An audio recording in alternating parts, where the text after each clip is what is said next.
All India radio के विदेश प्रसारण प्रभाग की हिंदी सेवा का ये है सोशल मीडिया कार्यक्रम। स्वीकार कीजिए नीलम मलकानिया का प्यार भरा नमस्कार। स्वागत आप सभी का। हमेशा की तरह इस एपिसोड में भी हम आपके लिए लेकर आए हैं कुछ संदेश, कुछ जानकारियां। बने रहिएगा हमारे साथ।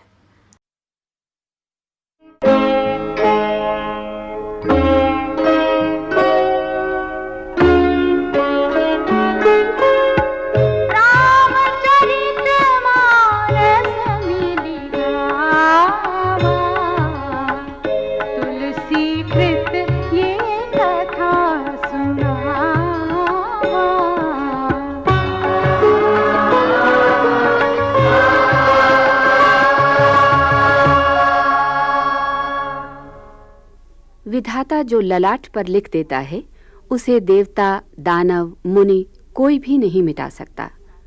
देवर्षि नारद ने पार्वती के भाग्य के बारे में भविष्यवाणी करते हुए हिमाचल से कह दिया, योगी, जटाधारी, निष्काम हृदय, नंगा और अमंगल वेश वाला ऐसा पति इसे मिलेगा। यदि तुम्हारी कन्या कठोर तप करे तो त्रिपुरारी महादेव होनहार को मिटा सकते हैं। यद्यपि संसार में अनेकों वर हैं, किंतु इसके लिए शिवजी को छोड़कर दूसरा कोई वर नहीं। पार्वती को देख मैना की आंखों में आंसू भर आए। उन्होंने प्यार से पुत्री को गोद में बिठा लिया। तब पार्वती ने माता को अपना स्वप्न सुनाया और योग्य वर प्राप्ति के लिए तपस्या करने का अपना निश्चय प्रकट किया।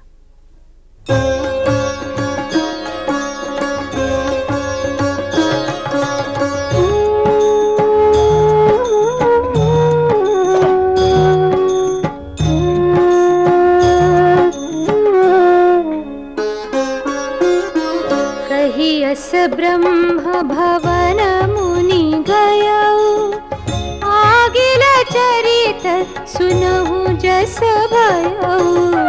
पति एकांत पाई कह मैना, नाथ न मैं समुझे मुनि बैना।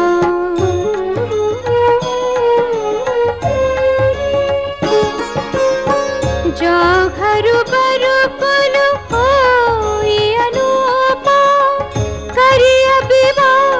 सुता अनुरूपा। नत कन्या बरु रहौ कुवारी, कंतौ मम प्राण पियारी। जौन मिली बरु गिरि जहि जोगु, गिरि जड़ सहज कही सब लोग।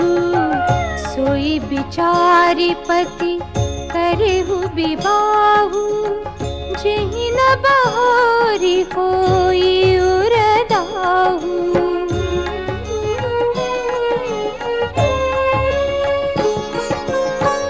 अस कही परी चरण धरि सीसा, बोले सहित स्नेह गिरीसा। बरु पावक प्रगटे ससि माही, नारद बचनु अन्यथा नाही।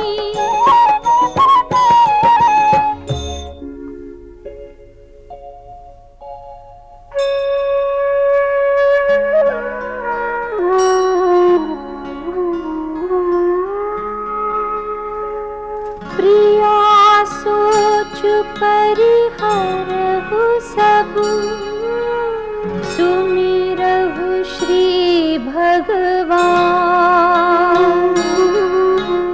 पार्वती निरमयौ जेहि,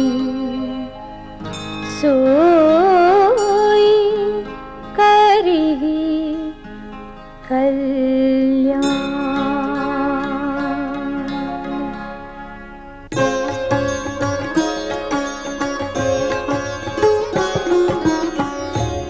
जो तुम्हि सुता पर नेहु, कास जाई सिखावनु देहु। करे सुत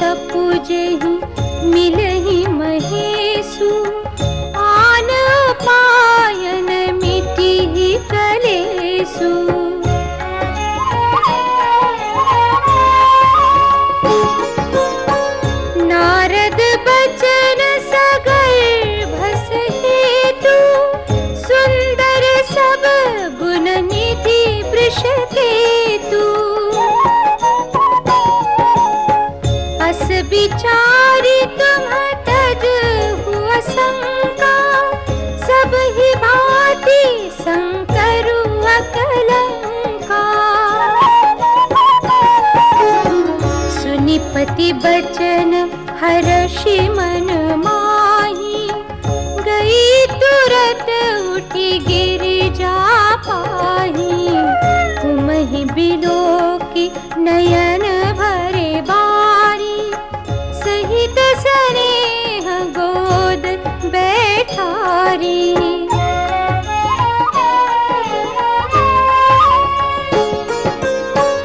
बारही बार लेती उरलाई, गद गद कंठन कछु कही जाई। जगत मातु सर्वज्ञ भवानी, मातु सुखद बोली मृदु वाणी।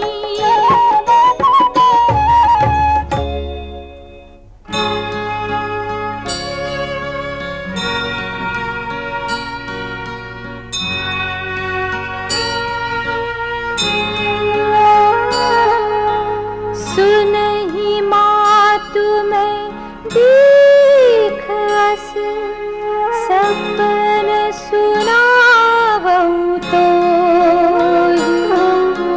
सुंदर गौर सुविप्रवर, हस उपदेसे मोहि।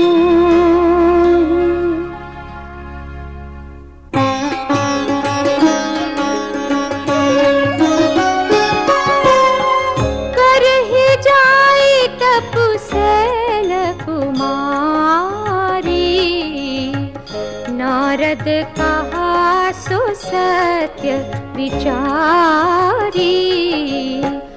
मातु पितहि पुनिय मत भावा, तपु सुख प्रद दुख दोष न सावा।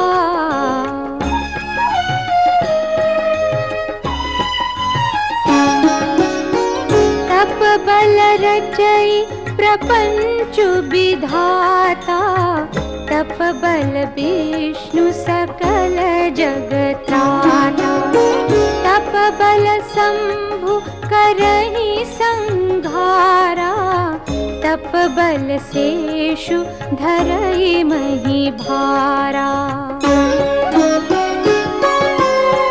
तप आधार सब सृष्टि भवानी, करहि जाई तपुअस जिया जानी। सुनत बचन विस्मित महतारी, सपन सुनायऊ गिरि हकारी।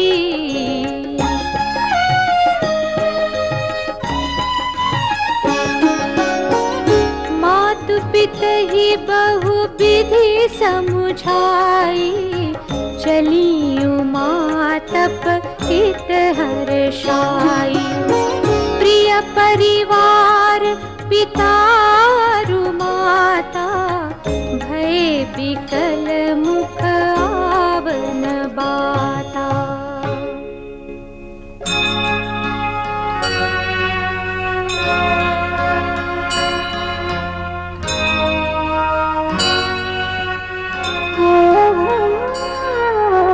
वेद सिरा मुनियाई तब, सब ही कहा समुझाई। पार्वती महिमा सुनत, रहे प्रबोध ही पाई।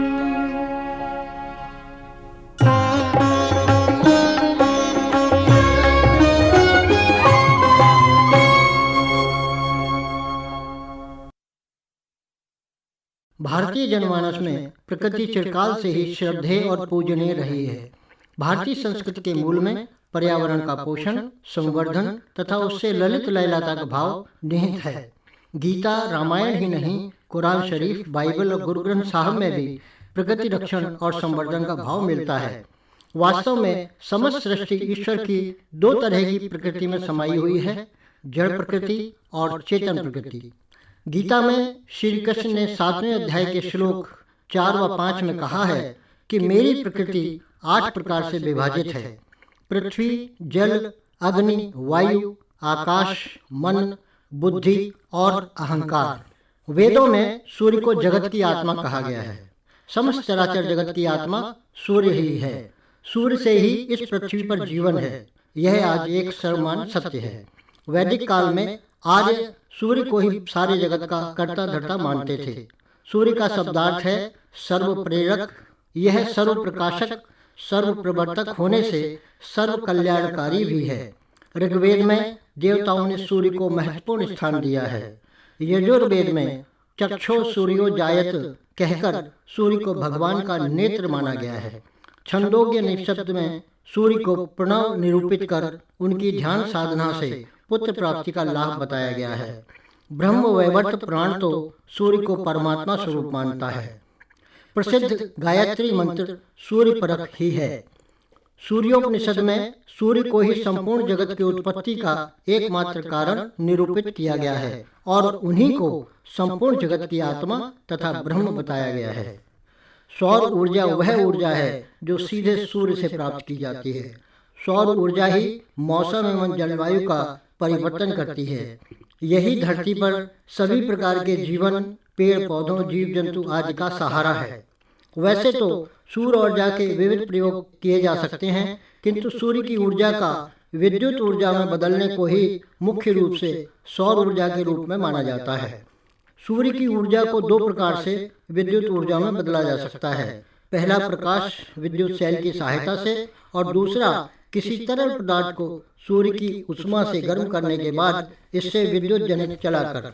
सूर्य एक दिव्य शक्ति स्रोत, शांत व पर्यावरण सुहृद प्रगति के कारण नवीकरणीय सौर ऊर्जा को लोगों ने अपनी संस्कृति व जीवन यापन के तरीके के समरूप पाया है। सूर्य से सीधे प्राप्त होने वाली इस ऊर्जा में कई खास विशेषताएं हैं जो इस स्रोत को आकर्षक बनाती हैं। इनमें सबसे अत्यधिक विस्तार होना, अप्रदूषणकारी होना व अक्षुण्ण होना प्रमुख है। संपूर्ण भारतीय भूभाग पर 5000 लाख करोड़ किलोवाट घंटा प्रति वर्ग मीटर के बराबर सौर ऊर्जा आती है, जो कि विश्व की संपूर्ण विद्युत खपत से कई गुना अधिक है। सौर ऊर्जा को विविध उपयोगों में यथा अनाज को सुखाने, जल ऊष्मन, खाना पकाने, जल परिष्करण तथा विद्युत ऊर्जा उत्पादन हेतु प्रयोग किया जा सकता है। फोटोवोल्टाइक प्रणाली द्वारा सौर ऊर्जा को बिजली में रूपांतरित करके रोशनी प्राप्त की जा रही है। प्रशीतलन का कार्य किया जा रहा है। दूरभाष, टेलीविजन, रेडियो आदि चलाए जा रहे हैं तथा पंखे व जल पंप आदि भी चलाए जा सकते हैं। बृहद पैमाने पर क्षेत्र परीक्षणों द्वारा यह साबित हो चुका है कि आवासीय भवनों, रेस्तराओं, होटलों, अस्पतालों व विभिन्न उद्योगों जैसे खाद्य परिष्करण, औषधि, वस्त्र, डिब्बाबंद पदार्थ आदि के लिए यह एक उचित प्रौद्योगिकी है। भारत सरकार के अपारंपरिक ऊर्जा स्रोत मंत्रालय के सहयोग से देश के विभिन्न भागों में आदित्य सौर कार्यशालाएं स्थापित की जा रही हैं। नवीकरणीय ऊर्जा उपकरणों की बिक्री, रखरखाव, मरम्मत एवं तत्संबंधी सूचना का प्रचार प्रसार इनका मुख्य कार्य है। वस्तुतः सौर ऊर्जा मानव जीवन के उन्नत भविष्य का प्रबल संकेत है। ऑल इंडिया रेडियो की ये हिंदी सेवा है। अब आप मुनीश शर्मा से समाचार सुनिए। प्रधानमंत्री नरेंद्र मोदी ने भारत वैश्विक सप्ताह 2020 का उद्घाटन भाषण एक वीडियो कॉन्फ्रेंस के जरिए दिया। आयोजन का थीम है पुनरुत्थान करो, भारत और एक बेहतर विश्व। 30 देशों के 5000 भागीदारों ने इस बैठक में हिस्सा लिया और इनमें विदेश सचिव ब्रिटेन डोमिनिक रब और यूके की गृह सचिव प्रीति पटेल भी शामिल हुईं। प्रधानमंत्री ने बेहतरीन प्रदर्शन के लिए भारत के व्यापार जगत को बधाई देते हुए कहा कि हमें भारत के पुनरुत्थान के साथ ही साथ विश्व का भी पुनरुत्थान करना है। प्रधानमंत्री ने कहा कि कठिन समय में भारत के पेशेवरों ने शानदार प्रदर्शन किया है। प्रधानमंत्री ने कहा कि भारत प्रतिभा और सुधार कार्यक्रम दोनों की दृष्टि से एक पावर हाउस है। भारत में किए गए आर्थिक सुधार न केवल देश के लिए बल्कि पूरी दुनिया के लिए लाभकारी रहे हैं। इस समय जरूरी है सतत पुनरुत्थान। आत्मनिर्भर भारत अभियान को मेक इन इंडिया से नई गति मिलेगी। विगत 6 वर्ष में भारत ने corporate banking, Ayushman Bharat, GST तथा आर्थिक बहाली पर जोर दिया है। भारत दुनिया के सर्वाधिक व्यापार अनुकूल देशों में शामिल हो गया है। प्रधानमंत्री ने यह भी कहा कि नागरिकों को मनरेगा, उज्ज्वला और सीधे बैंक ट्रांसफर जैसी योजनाओं का लाभ मिला है। प्रधानमंत्री ने कहा कि देश निवेशकों के लिए लाल कालीन बिछा रहा है, यानी उन्हें विशेष तौर पर स्वागत का संकेत दे रहा है। भारत में अपार अवसर हैं और आने वाले कई वर्षों में आर्थिक सुधार जारी रहेंगे।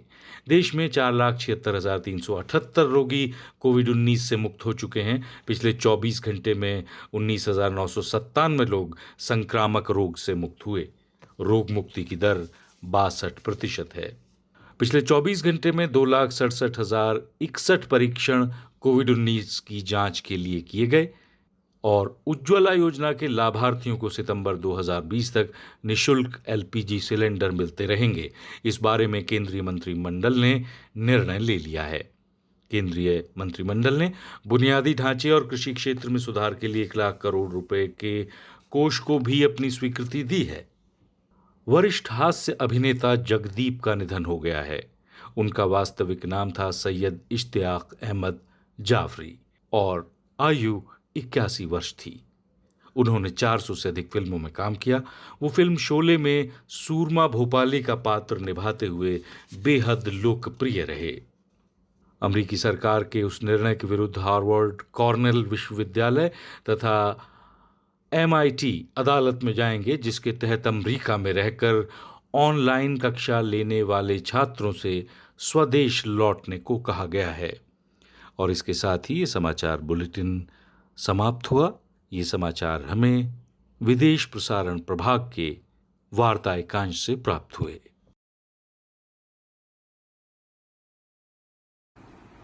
दोस्तों आदाब, प्यार का बहुत बहुत शुक्रिया। आपका प्यार इसी तरह से मिलता रहे और आपकी दुआएं चाहिए और कुछ नहीं चाहिए। शुक्रिया। दोस्तों आज जो मैं लेके आया हूँ, मुनीर साहब बहुत पुराने शायर हैं। उनका तकरीबन 2006 में इंतकाल हो गया और उन्होंने 30 साल पहले एक गीत लिखा था, गज़ल समझ लीजिए। वो आजकल के ज़माने में कैसी फिट बैठती है, मुलाज़ा फरमाइए।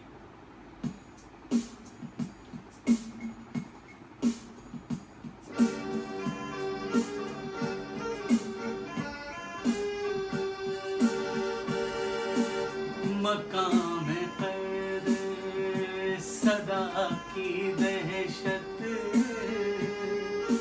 मकाम कैद सदा की दहशत, मकान से बाहर खला की दहशत, मकाम कैद।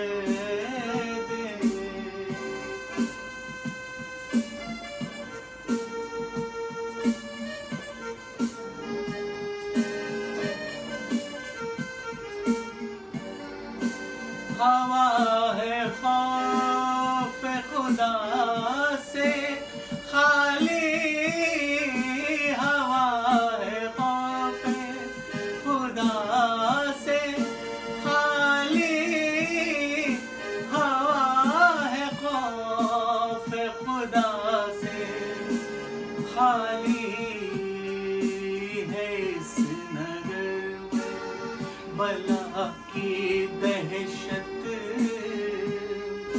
मकान से बाहर खला की दहशत, मकाम कैद।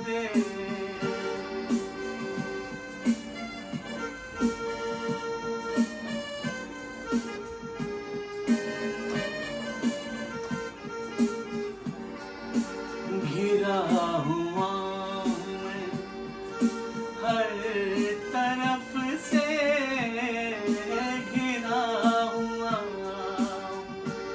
हर तरफ से, घिरा हुआ मैं हर तरफ से, है आईने में हवा की दहशत,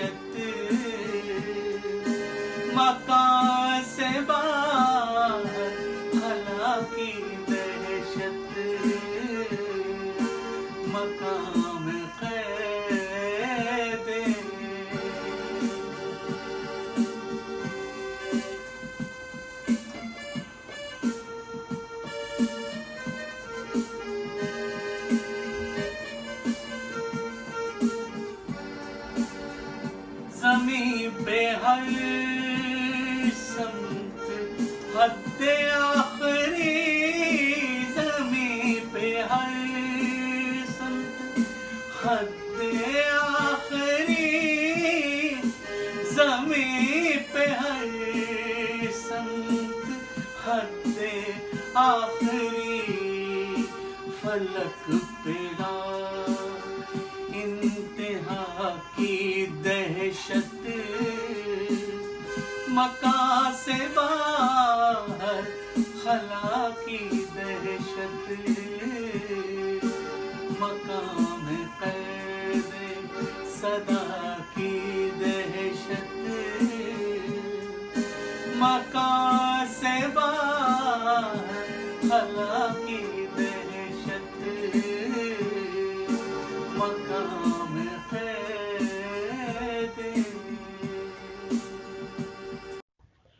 आइए अब सुनते हैं सामयिक वार्ता।